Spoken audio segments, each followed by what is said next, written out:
Okay, so let's go ahead and get started with this week's lecture for Information Studies 753, Preserving Information Media. We will be talking about metadata. So here are our weekly topics. What is preservation metadata? What role does preservation metadata have in digital preservation? What information should preservation metadata include and why? And how can archives extract and maintain preservation metadata?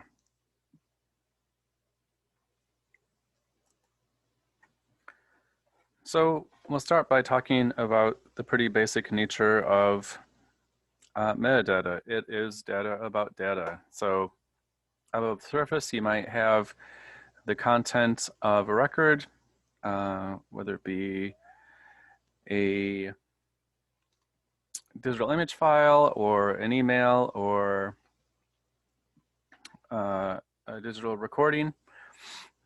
And lurking beneath the surface, behind the scenes a little bit, you have metadata about that file. So the who, what, where, when, and why about the file, details that are not immediately apparent to the naked eye and that do require a little bit of digging, a little bit of intervention on the behalf of archivists and other information professionals to provide this very valuable and powerful and useful information to researchers. So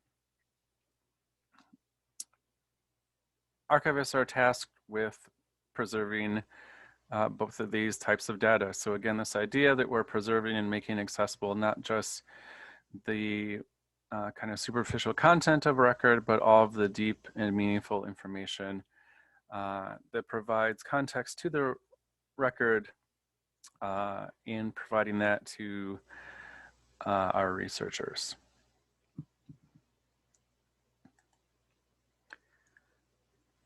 So in a lot of ways, metadata is about adding additions to records, adding additional information to records over time.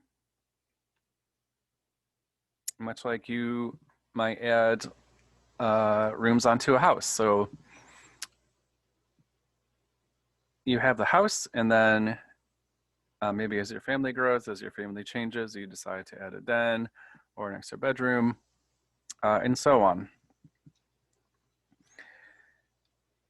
And metadata, as the Harvey chapter for this week notes, is really important. It's the key to identifying, locating, accessing, understanding, and using data. And so this really speaks to, again, the importance of preserving metadata and making this information available to the public. And we'll look at some additional examples of how metadata helps identify, locate, access, understand, and use data throughout this lecture.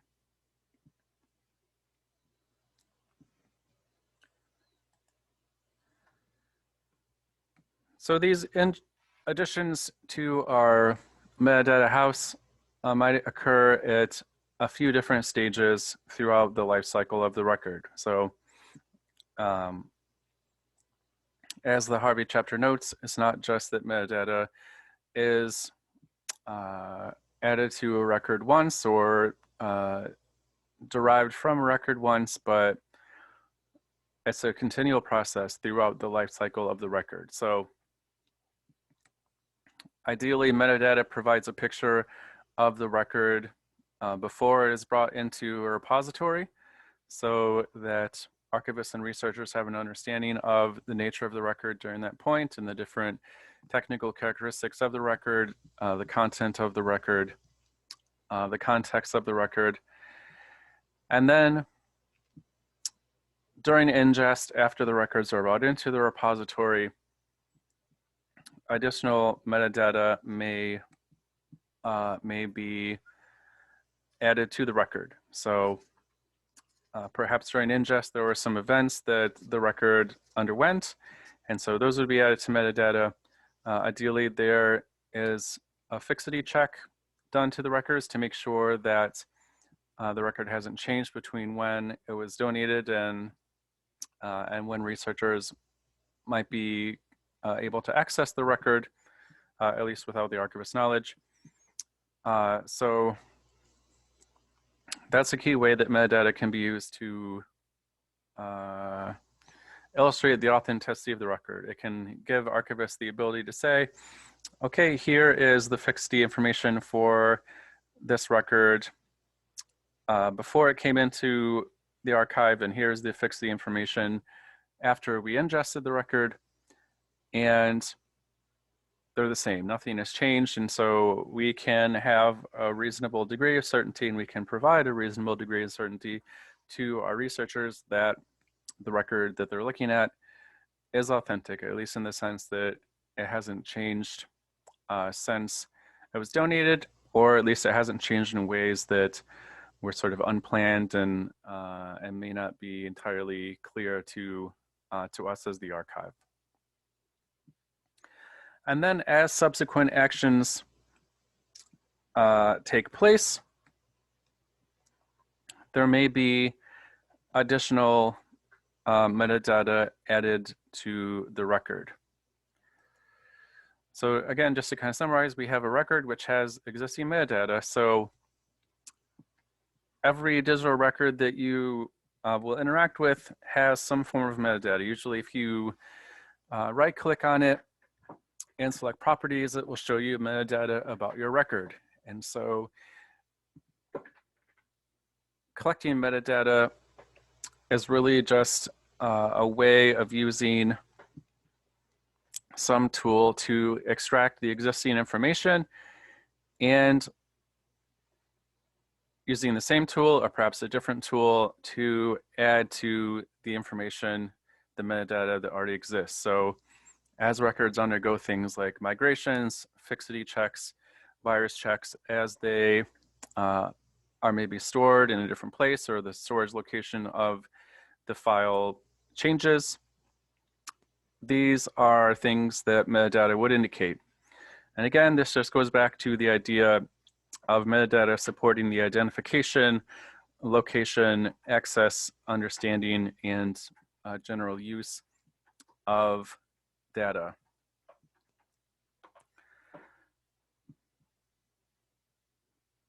A lot of this information is extracted by tools that archivists and other information specialists can use. And these tools can range from relatively straightforward tools to ones which are a bit more resource intensive and a bit more complex. So we've talked a bit about Droid in this course, and we'll look at an example of Droid metadata in just a minute, but Droid is a pretty straightforward tool that extracts metadata. It's not so great for adding additional metadata, but it can give you a good picture of what this existing information looks like. And then there are tools like Archivematica, which are more oriented towards not only extracting existing information, but also adding additional information to records as they move through their life cycle. And which information is added to records depends on the standard of metadata that is being used. So there are a few different standards out there. There's METS, MODS, Dublin Core, Premise, and we'll look closer at Premise later. Some tools may only use one metadata standard, and some tools may use a few of them. So Archivematica uses a few different metadata standards, and that allows archivists and researchers to have a pretty comprehensive understanding of a record, because there are some areas that different standards might be weak in. So in the data dictionary for Premise, they talk about how they weren't really focused on agents or rights as opposed to the objects and events entities that they were more focused on. And so this is an area of weakness for Premise, but it might be that there is another metadata standard out there, such as METS or MODS, that does a good job of documenting the different agents that have interacted in and work with records. So if you can have a combination of different standards to sort of make up for the weaknesses of other standards, then that can be a pretty good thing, and it can allow you to have a confluence. I really love that word, confluence. I always have, I don't know why. A confluence of information that, again, goes a long way towards aiding the identification, location, continued access to understanding of and general use of data.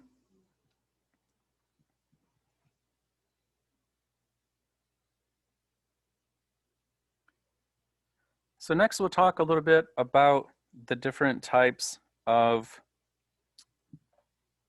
metadata. And this is something that the Harvey article talks about quite a bit. It is a little confusing because some of these types of metadata overlap a little bit, but there are some aspects of each type of metadata that is fairly unique. So let's try and work our way through this.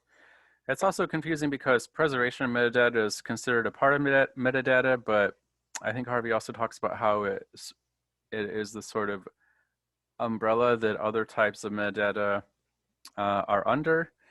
So that's a little confusing too, but we'll do our best to get through it. So first we have administrative metadata, which is, according to Harvey, metadata related to the use, management, and encoding processes of digital objects over a period. So this would include a description of how the record was created, any migrations to the record, and things of that nature. And this may include some subsets of technical metadata, and also some rights management metadata and preservation metadata as well. So this is a category of metadata which can be quite broad, and it just seeks to kind of document the actions taken on a record over its lifetime, and then kind of some technical and rights details are tucked in there. Next, we have descriptive metadata, which is metadata that describes a work for purposes of discovery and identification. So some examples would be the creator of a record, the title of the record, any information about the subject of the record, as well as the record's location. So the things that you typically think of as being attached to describing a record in a finite in a lot of ways. Next, we have technical metadata, which is a form of metadata dealing with the creation or storage or encoding processes of formats. So this would include things like the fonts used in a record, any information about the software used for the creation of the record, any technical information about the file, such as the size, the format of the file, any fixity information. This would all be considered technical metadata. And again, this is one that has a fair amount of overlap with administrative metadata. Next, we have structural metadata, which indicates how records are structured or how they're related to each other. And this can be a great thing to have for understanding the relationships between records and knowing, okay, this record that I'm looking at is a subcomponent of this other record that that is also in this particular object or this particular intellectual entity. Two things which we'll talk about more later on. And then we have preservation metadata, which is more one of the overarching categories of metadata, which describes preservation actions over time. So similar to administrative metadata in a lot of ways. And it includes information that documents the identity and integrity of files, communicates the significant properties of files. So we've talked about significant properties a fair amount in this course. So what the significant properties of a record are would be considered preservation metadata, and also information about fixity and the overall technical environment of the record. So again, a fair amount of overlap here, especially between technical metadata and administrative and preservation metadata. But you know, there are some kind of unique characteristics of each of these, and it's just kind of good to know what they are and the different types of information that each type of metadata seeks to illustrate. And again, we'll look at some examples of different types of metadata here in just a minute, and really throughout the rest of this lecture.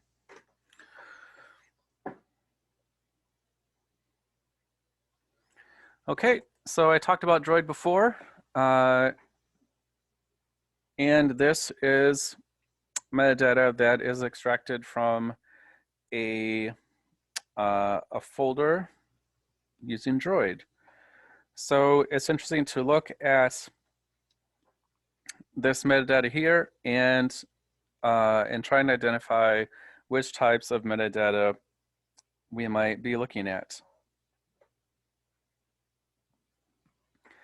Okay, so we can certainly see some descriptive information here. We have some file titles. So that would be a good thing to have. We have some information about who might have created the file. So that's some additional descriptive information as well, and the location of the file, at least when this report was done. So definitely some examples of descriptive information there. Looking at technical information, we have some information about the format, which would certainly be considered technical metadata, and even down to the version of the format. We have the size of the file, which would certainly be technical metadata as well.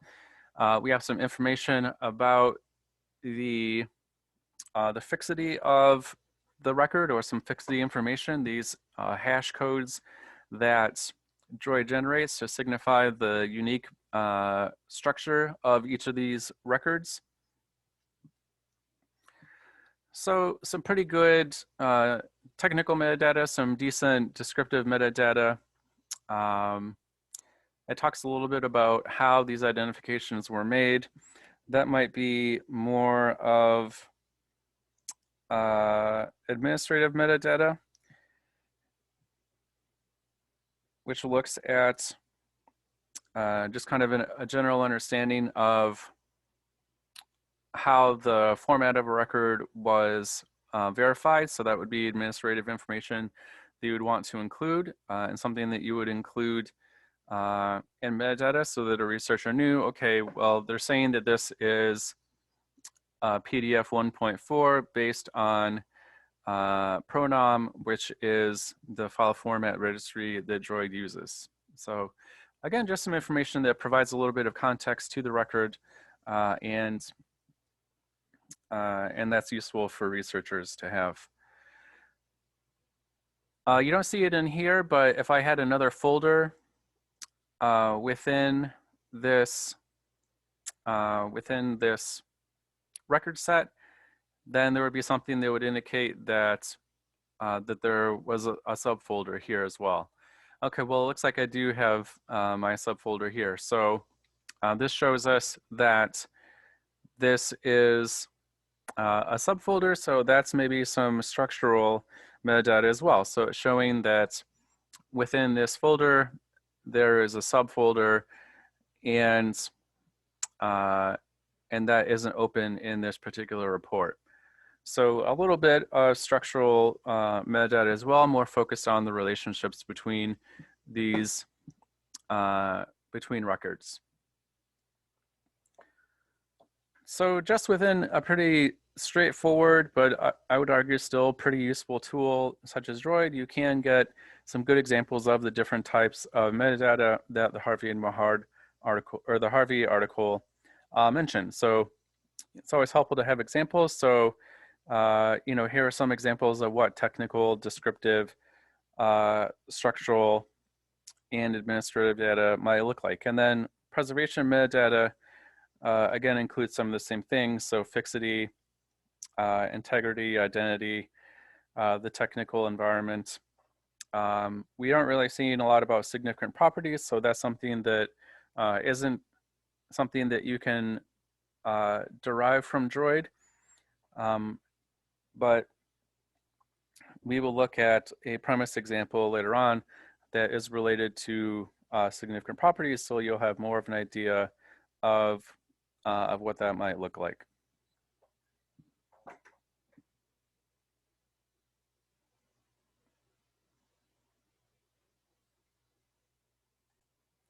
So I've talked a little bit about premise already.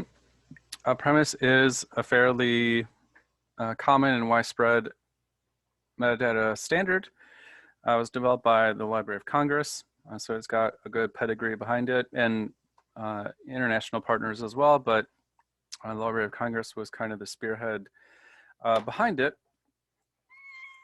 So I want to look at premise as an example of metadata. And we'll be looking at specific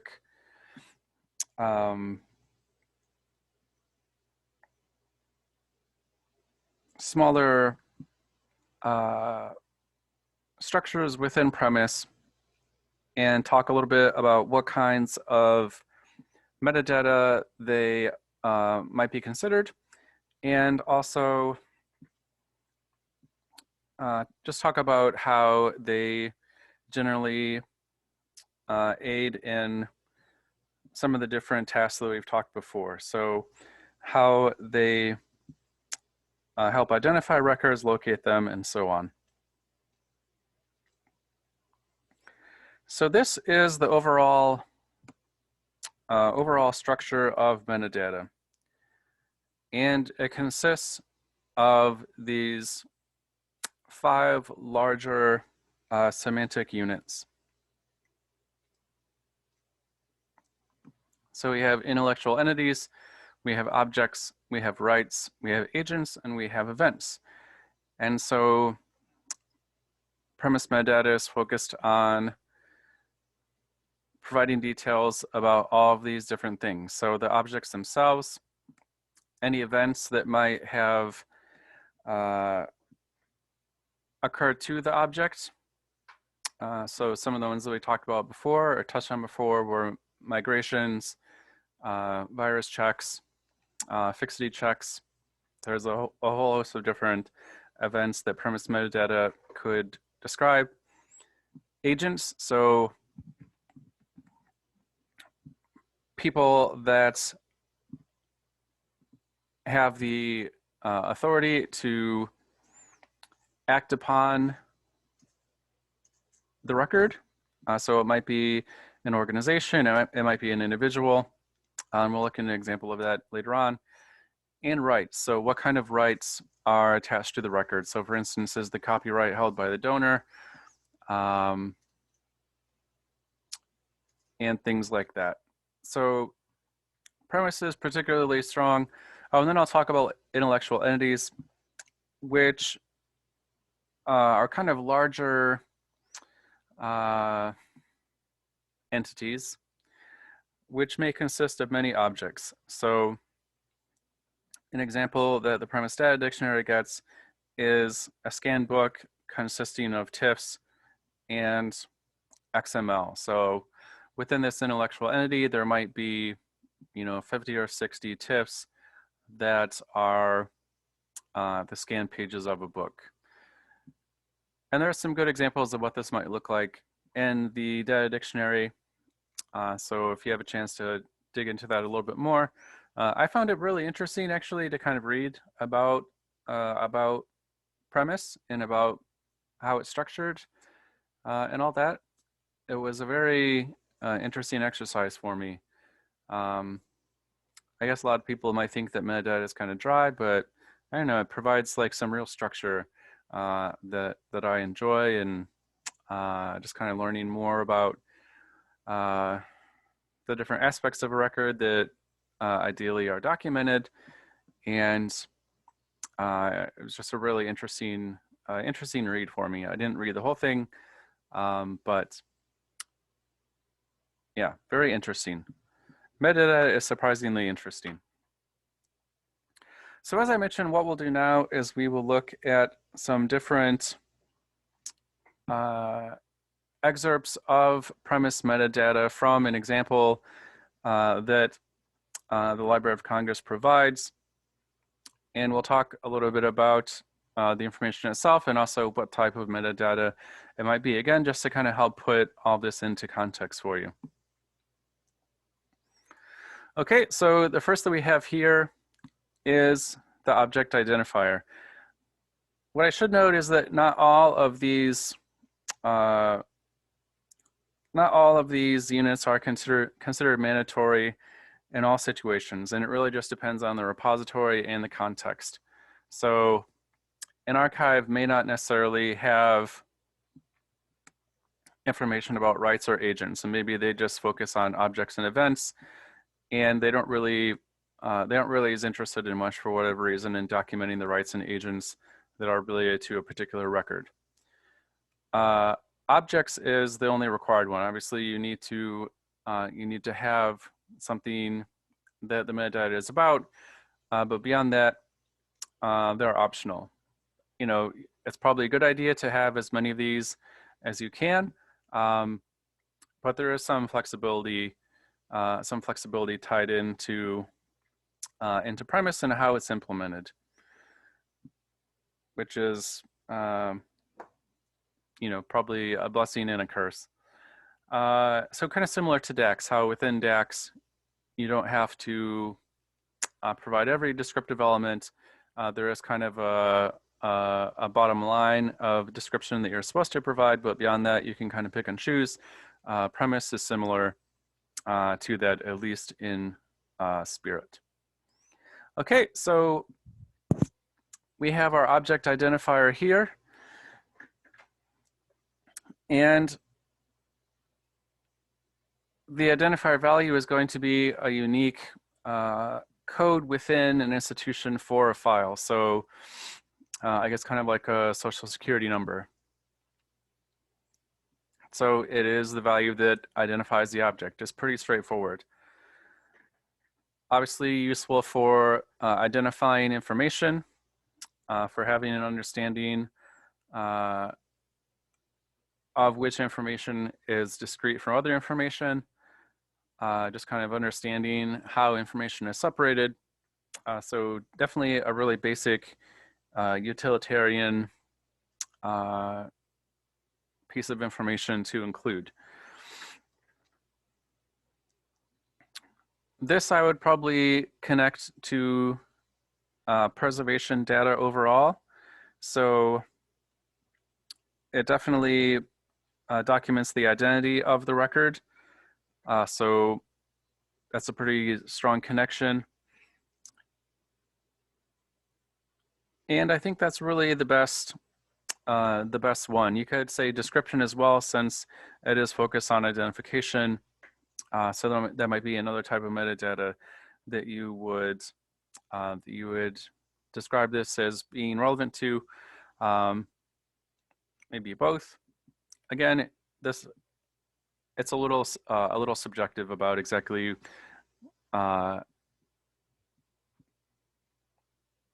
how each piece of information fits into a different category of metadata.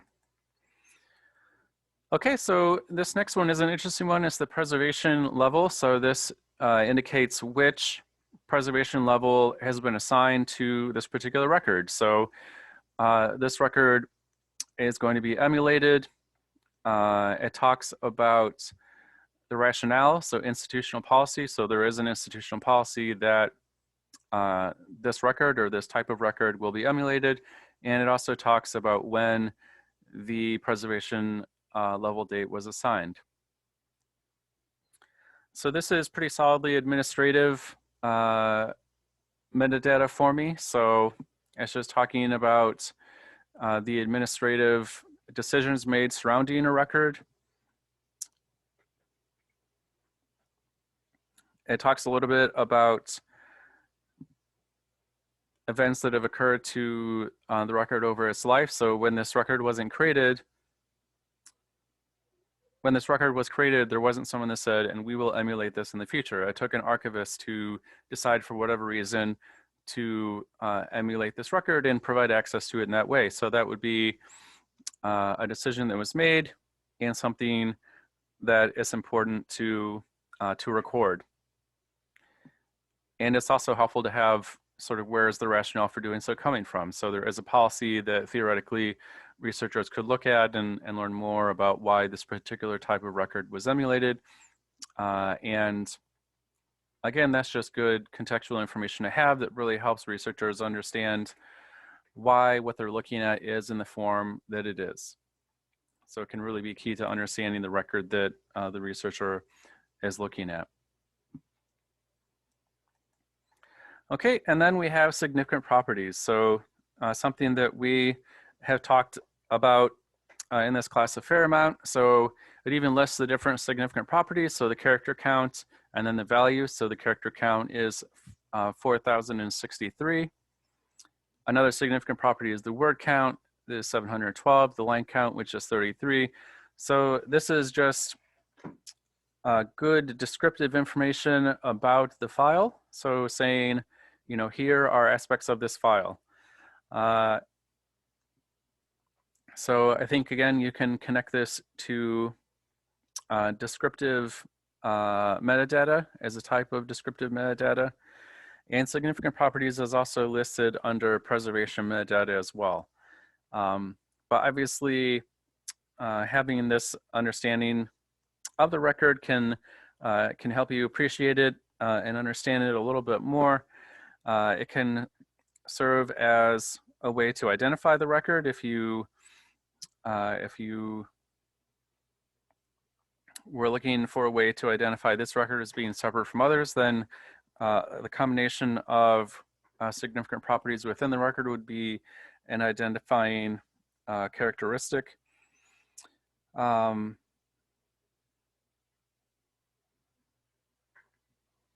So I think that those are a couple of pretty good connections with this type of metadata. Okay, so next we'll look at a few more examples. So we have this one, which is the environment function metadata within premise. So this is metadata that talks about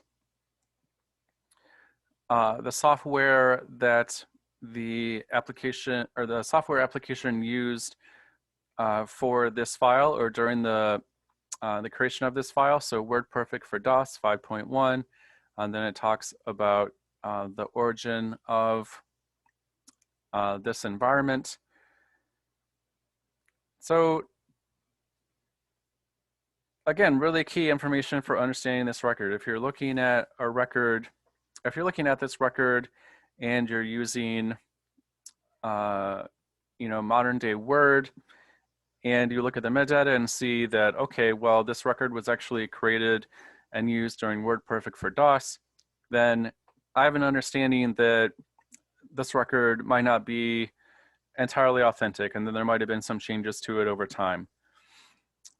So this information can certainly help you understand the record and have a better idea of what you're looking at, which can, again, facilitate your use of that record and might dictate how you use it. I feel like this is a pretty good connection with technical metadata because it does describe the technical environment that the record was created in. And I think that you could also argue that it fits in with preservation metadata as well, simply because it, again, preservation metadata has a connection to the technical environment of a record, and that's what this particular type of metadata provides. So again, one that could go a couple of different ways. Another one that we'll look at is this larger one, which is actually a collection of a couple of different pieces of information. So here we have some fixity information. So talking about that this was derived from a cryptographic hash, and it talks about which hash was used, and then it provides the actual hash itself. We have some information about the size of the file. We have some information about the format of the file and where that format definition came from. So we know that this is WordPerfect 5.1 because of this registry within Pronom. Another interesting one is this inhibitor metadata. So it basically says there's some kind of password protection for this record. It's targeted towards all the content, so you need a password to access any of this stuff. And again, there's a password that is in the way of accessing this record. So again, pretty technologically focused information with the information about fixity, about the format, about any technological barriers that might get in the way of the record. You could also argue that this is another one that connects with preservation metadata as well, since preservation metadata is focused on the technological environment that a record is in, especially as it comes to integrity, which we have here with our fixity information. So this is another one that that has a couple of overlaps between technical and preservation metadata.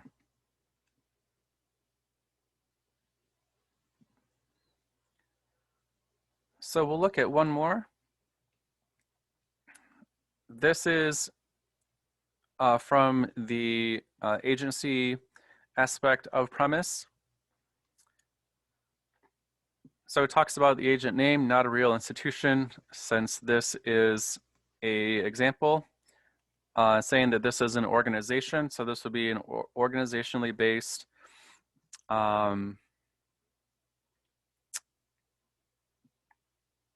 semantic unit.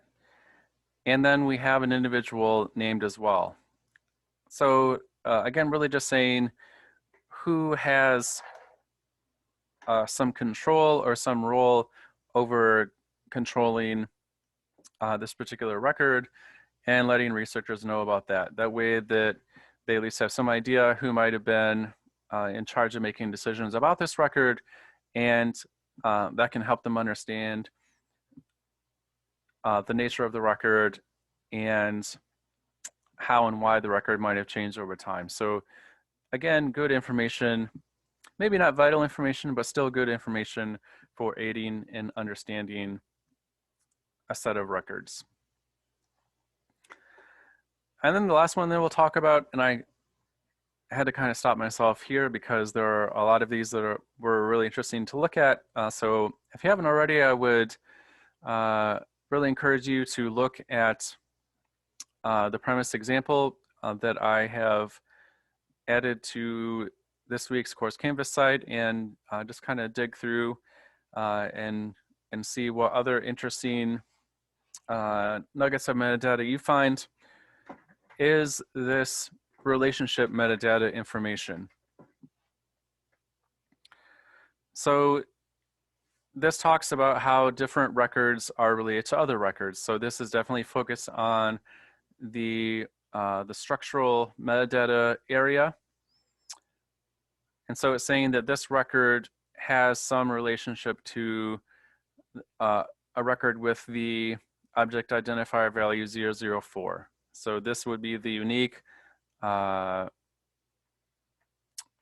identification number that for the record that this record has some relationship to. So it says here that it represents this particular record. So I'm assuming that means that this can stand in as some kind of proxy for this other record. And then we see the word structural here, which really talks about the type of relationship. Sometimes this will say duplication or some other things, which will give you more information about exactly what this relationship type is. But this one says structural. So again, just indicating which record a particular record has some relationship to and exactly what that relationship is like. So obviously it's important to know how records are related to each other if you want to understand them. If you just have one record that's kind of an island and you don't really understand how it's connected to other records within an institution or within a collection, then that really undermines the value of that record. So having this relationship information available allows researchers to have more of an understanding of what the relationships between records are like, and thus more of an understanding of the record and a greater ability to use the record since they have, again, just more of an understanding of how different records are connected and related to each other.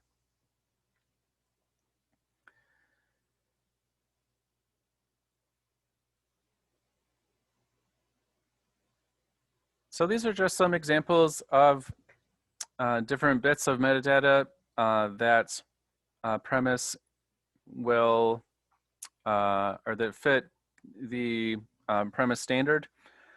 And I'm on board. I think that they really do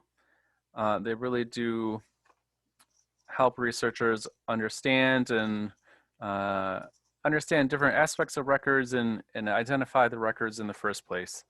There's a tag for storage, which tells you where the records are stored. So again, this was just kind of some examples that I pulled out, but there are a lot of other interesting types of information contained just within this one example.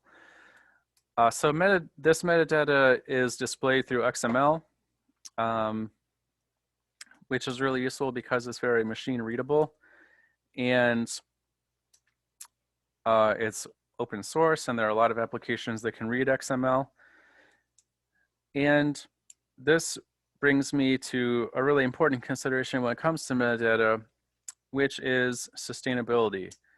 So if you are trying to pull out all this different information from every record and tracking every single record and all the different events that can occur to it, and compiling all this information and making sure this information remains attached to your records, that can be a pretty daunting task. So there has to be some kind of automation involved. This isn't something that an archivist can sit down and have to like click a button every time they want to extract metadata. There has to be some way for them to extract this metadata and to update this metadata in an automated or at least nearly automated fashion. Archivists just don't have the resources to engage in really labor-intensive metadata processes. If you consider that just one collection might have thousands of records, multiply that by a couple of different copies, and having to do metadata for all those, it can add up really quickly. So you do need to have some kind of automation process in place to make sure that all this information is collected.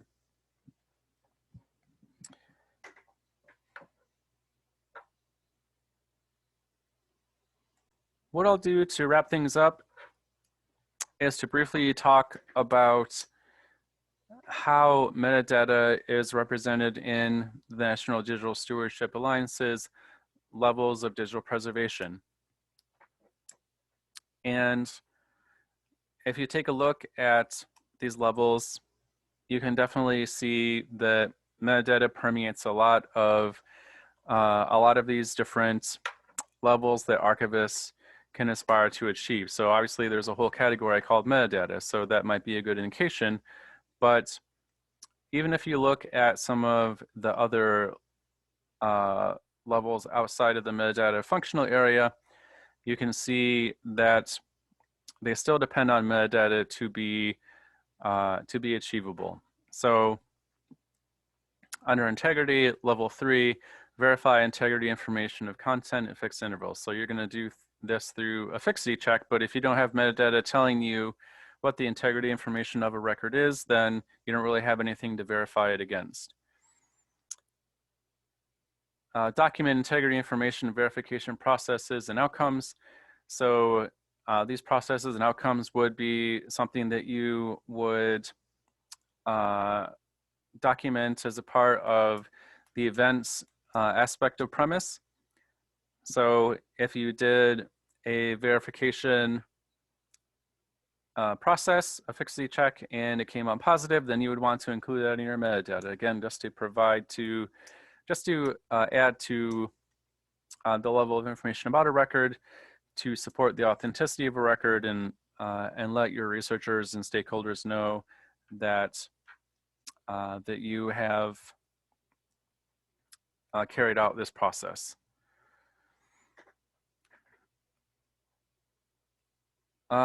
Looking at content, verify file formats and other essential content characteristics.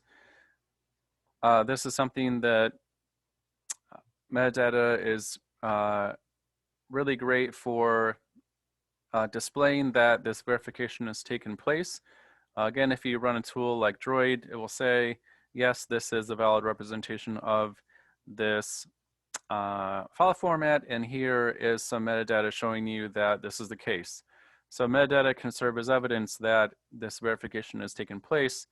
And again, that's something that you would add to your metadata, that you verified that these file formats were valid, and other essential content characteristics, so the significant properties of records. That this is all information that you would compile and share as metadata.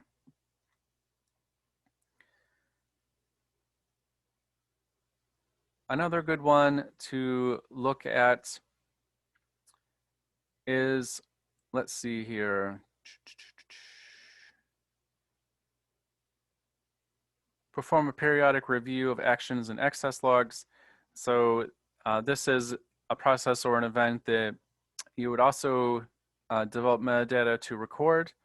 Again, just so that you have some indication that that you have done this review, that you have reviewed different access logs to your information. You would include in your metadata who the agents were that should have access to your records. So who exactly is able to access your records is something that you would include in premise metadata. So a lot of these different levels result in either using metadata to provide information that these different levels are asking for, or involve processes that are going to create metadata that you would add to a record and contribute to the overall understanding of the record in order to make it more valuable and useful for your researchers.